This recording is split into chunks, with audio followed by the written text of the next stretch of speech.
Hello everybody, this is Alan with HeadphoneReviewHQ.com, and today we're reviewing the NuForce HP-800 over-ear headphones. So here we have the box. I'm going to show you what comes in it, flip it around on the back, get to see a little bit of information about it. Here's the specs on the headphones themselves. A little bit more information about what comes in the box. And now it's time to open this thing up. So you can see it's packaged pretty well. They come with multiple layers of packaging. Pull that out and there's your headphones.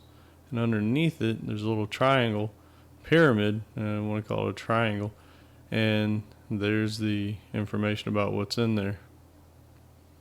So you're going to need a knife. So go grab one, open this up, and you'll get to see what comes in this box here.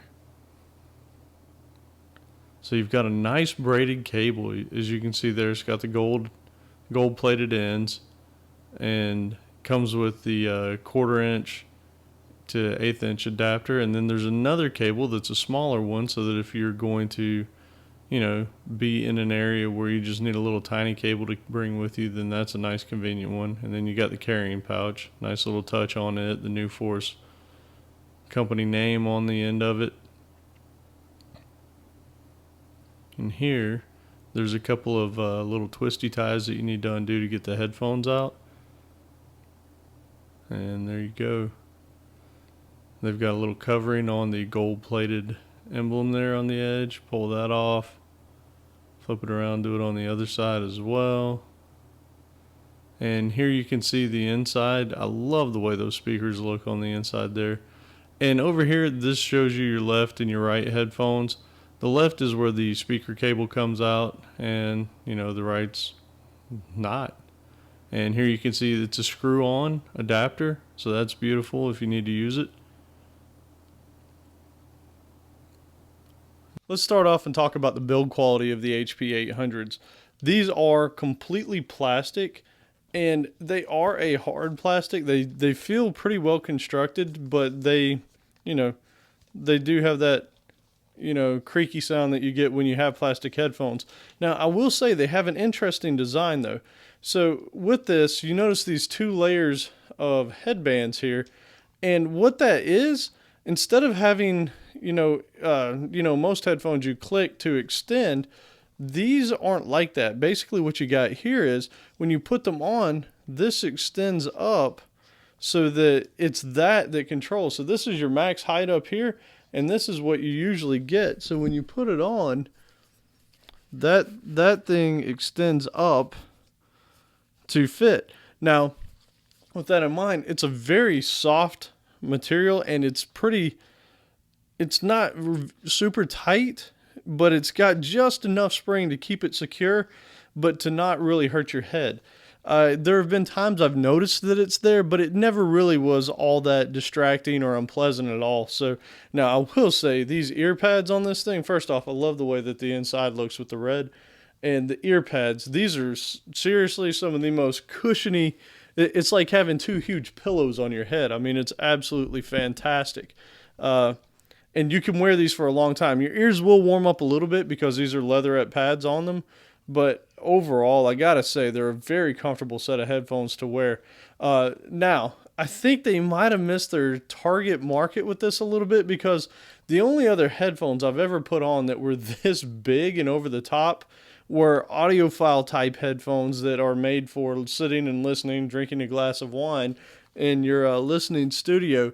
But as you could see, these things are pretty gargantuan. Like anytime that I was, at work and people would walk by, they would literally comment on the size of the headphone sitting on my head. So stylistically, maybe not everybody's cup of tea, but they effectively do what they want. But I would think that for the target market, which is more the hip hop rap crowd, that you'd want something that would be easier to walk out and wear. I mean, for instance, Beats, you see that B logo everywhere, and it's because it's easy to wear around. These aren't as portable. I mean, you're not going to be carrying these with you or walking down the street with these more than likely. Now, other things that I do like about it are the cables are high quality. This is a braided cable, and it's all detachable. You lose a cord, whatever. You can replace it with any cord that you can find, pretty much. Plugs right into the bottom. There's no recess on it. It just goes right into that little hole right there. So that works out great. And I do like the gold on the side of it. Personally, I think it looks nice. When you consider the rest of it's plastic, it's a little out of place, but again, overall, the build quality is pretty solid. It feels good. I've had these longer than I'd like to admit, and haven't gotten around to the review. But they really have held up well, and they come with a nice carrying pouch, so you can put them in there, keep them from getting all scuffed up. All right, so the next thing, let's talk about the volume on the HP-800s. First, I will say you can power these with an iPod or pretty much any portable media player without much of a fuss at all. They will go pretty loud. If you wanted to amp them, you could, but you'd probably end up damaging your hearing. So overall, if anything, you might want to be able to EQ these. So maybe something like a Fio Andes would make sense, but you don't need the extra power. They actually do a very good job with the Mediocre amp that comes in most smartphones. So on that front, you're in pretty good shape. Let's talk about isolation. These really don't block out much sound at all. As a matter of fact, I can hear a clock on the wall over there, and you probably can too as well. But let's crank a little something up here, and we'll see if you can hear.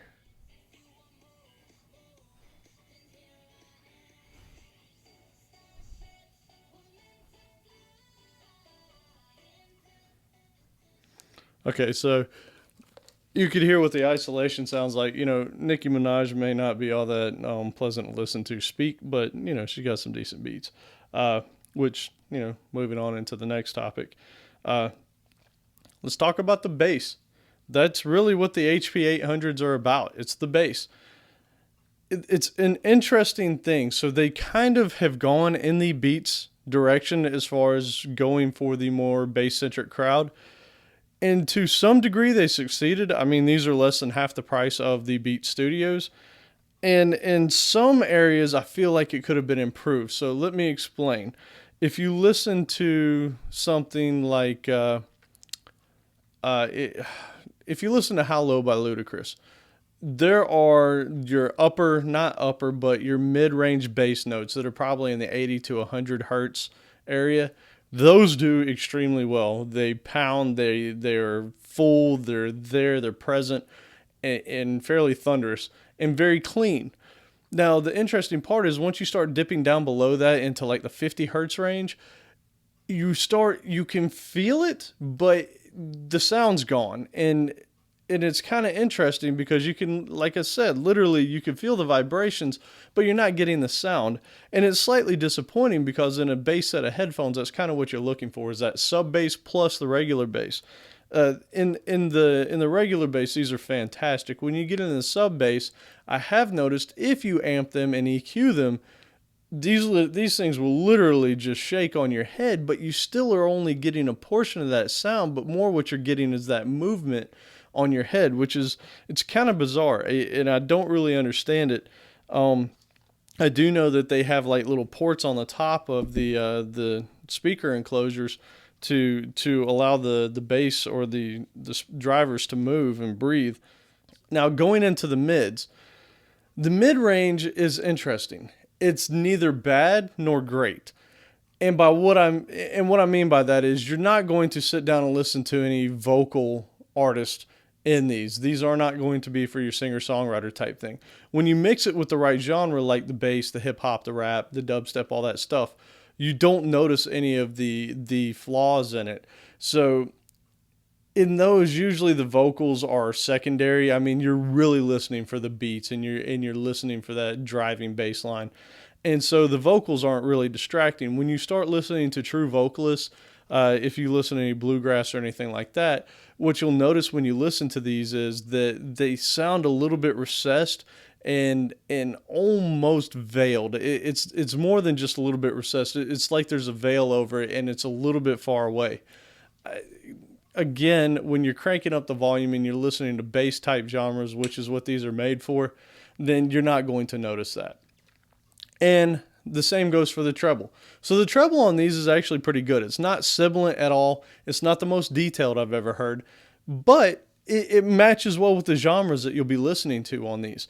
So at no point did I ever feel like they were just, like daggers stabbing in my ears or anything like that.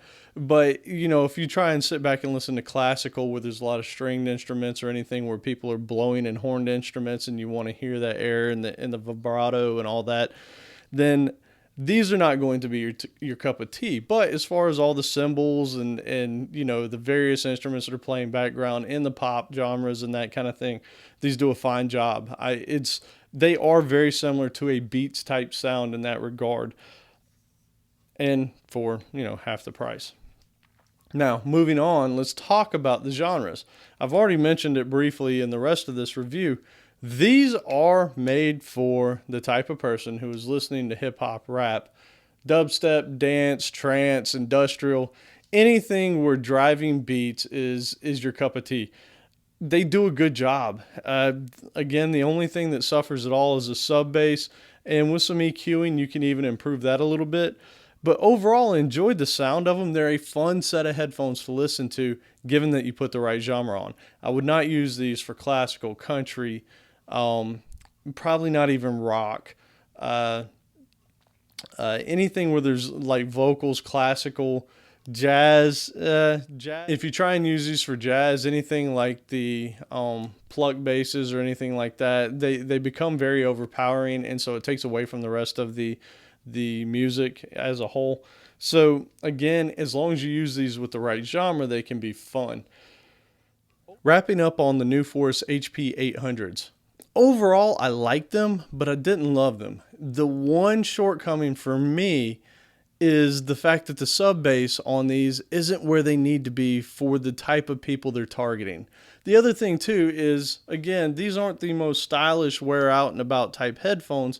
And a lot of the people that are into this kind of sound, they walk around with their headphones on their head everywhere they go, in the gym, walking down the street, down the hallway, wherever.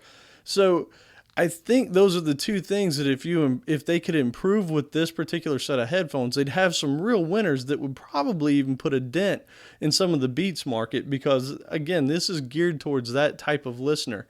And overall, again, I liked it. It's just missing on those few points. This has been Alan with HeadphoneReviewHQ.com. I hope you enjoyed this review of the NuForce HP-800s. I appreciate NuForce sending these out to me for evaluation. I think they're real close in what they've got here. If they work on the sub bass and maybe the design on it a little bit, just to make it a little bit more sexy to its target audience, I think they could put a real dent in the market, because I think people are looking for something new. And at the price point that these are at, I think people will be willing to buy them. So again, if you have any questions or comments, leave them in the forum below. And as always, I try to answer as many as I possibly can. I'm taking a few more days in between now, so I'm not always answering comments. So it might take me 3 or 4 days to get back to you, but I do eventually do that. And if this was helpful to you, please leave it a thumbs up. I've got many more coming, and I look forward to bringing you a ton more reviews. I've actually got several that I need to be working on right now. And as always, I appreciate it. Subscribe, tell your friends. Go up and check me out on Facebook. I've actually been updating that more frequently.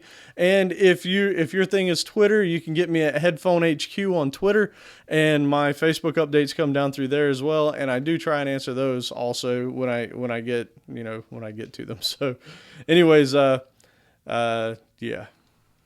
Thanks.